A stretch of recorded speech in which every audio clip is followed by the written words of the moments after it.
مش قصة فيلم ولا رواية. بس المطلوب بقى كده منكم هتخلوا ودانكم ويايا. أنا عندي في بيتنا اخوات 7 وأبويا معانا بيرعانا. علمنا ووصلنا الجامعة لكن على الصنعة ربانا. وأبونا ما كملش علامه ولا خد غير محو الأمية. لكن تستشعر في كلامه أستاذ دكتور وفي كلية. فلاح شقيان بيراعي أرضه بيسرح من بعد الفجرية. بينقي تقاوى على وصولها ماشي على الدورة الزراعية. وفي أرضنا ما تلاقي حشيشة ولا رجلة ولا دودة قوية. والقطن اهو طالع بيزغرط بالشكل عليه في الجمعية. وجيراننا بيشتكوا من الدودة قاعدين يقولوا لها الصمدية. بيقوم من النوم الساعة 10 ويروح على الغيط الظهرية. ما هو كان سهران بيسمع نشرة ويشوف كام فيلم وأغنية. ويولع في الشتاء والدفة والصيف بيحط الناموسية. علشان كده أرضه يا ناس خابت ولا جابت قرش ونقدية. أما احنا الأرض بتاع أبونا السهم بيملى العربية. 2000 كده رحم عليك يابا. كان بقه بنقط عسلية.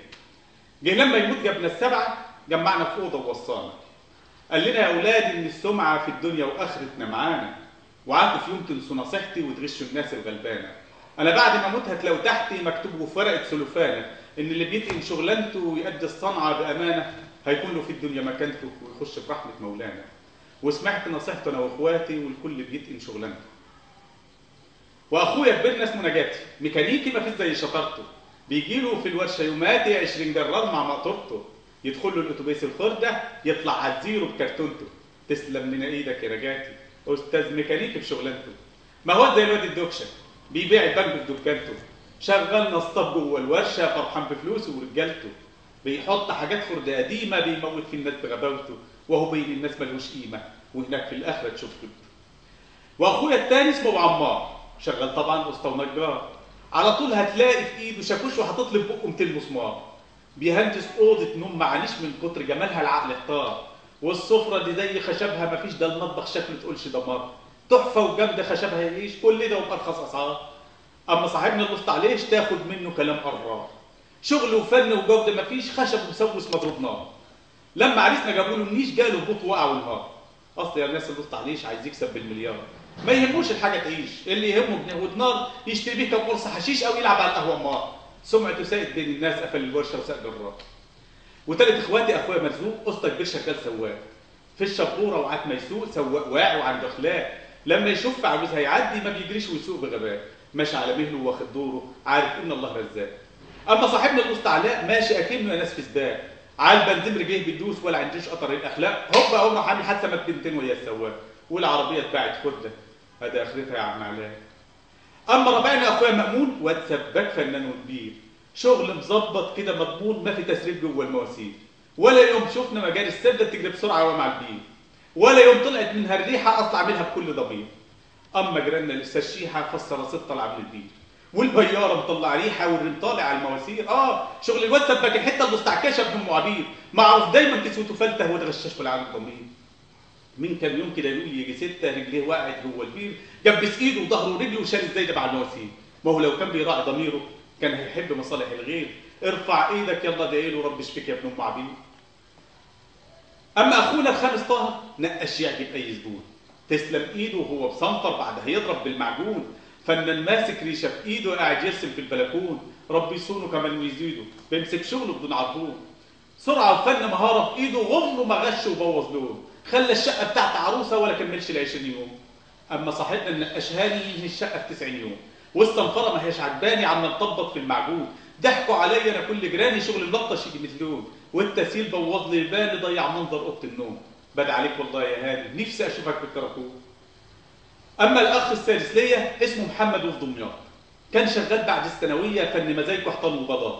بيقي الشغل على نظام ميه سقف وحيطه وارضيات. بعد ما خلص كبنا ميه ما لقينا حفره او فراغات. والاسعار متهوده شويه ما هوش طالع في الالوفات. اما صاحبنا الاسطى عطيه كل ما يجي يقول لك هات. شهر 2 واشترى عربيه اسعاره طلعت في الالوفات. ولا الشغل ما يملى عينيا طالع نازل ومطباه. شغل الفرغ مليان ميه عامل مخبأ للحشرات. منك لله يا اسطى عطيه بوظت لنا نص قرار. اما سابعهم بقى استاذ واد شغال بناء ممتاز. شغل مظبط كده موزون ممكن يبني عماره ازاز. حاطط العده في نين عينيه بينضفها يوم ما تتجاز. اما صاحبنا الاسطى معاذ بابن جدار رهاش عزاز. لما تشوف تخاف وتقول ده البيت عايز يولع جاز. مره بنى لنا جدار في الجامع موت 5 وعم الباب. دي صوره للي بيحصل، اللي بيزرع خير يجنيه، واللي يكبر فينا دماغه بكره اصحابه هيشمتوا فيه. اصل دي سنه ربك فينا، اللي بيعمل خير يلاقيه، واللي بيخلص يتقن شغله كل الدنيا هترضى عليه، يكبر اسمه ويزداد دخله وبكره يزيد الخير في ايديه، ويعيش حر وينفع وطنه وكل الناس هيشاوروا عليه. الف تحيه لكل صنايعي بيخاف ربه وينصر دينه، بالنا مبيض او حلواني او نقاش تسلم ليمينه. عايزين نبني بلدنا بايدنا، اي غريب ما احناش عايزينه. عايزين مصر بلد، عايزين نبني بلدنا بايدنا. مصر هتفضل ام الدنيا، صنع في مصر يكون ده شعارنا انت وانا وهو وهي.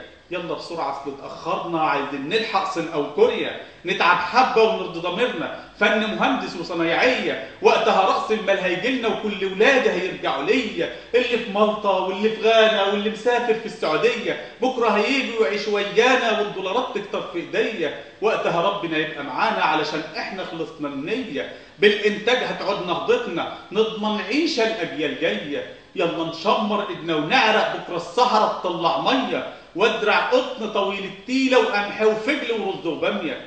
اما الكوسه مانيش هزرعها، بكفايه كوسه جابت حراميه. واحفظ حرمه مالنا العام، لازم اصون واشيله في عينيا، واعرف ان ضياع حرام ما استهلكش كتير في الميه، ولا كسرش بلاط حمام واسرق بني وكام حنفيه. قبل ما اقول انا هاخد كام لازم ادي حقوق عليا، ولا فرطش في ارض وابيعها، ولا خليهم يشمتوا فيا. هزرع ارض واعمر فيها واخلي الناس تتعلم منا. مش هيكون في بلدنا غلابه، هملى الصحراء مزارع حنه، ولا في مجال يقعد كدابه. في شفافيه وصدق ما بينا، لازم ارجع عهدك يابا، ملك الدنيا واخرته جنه.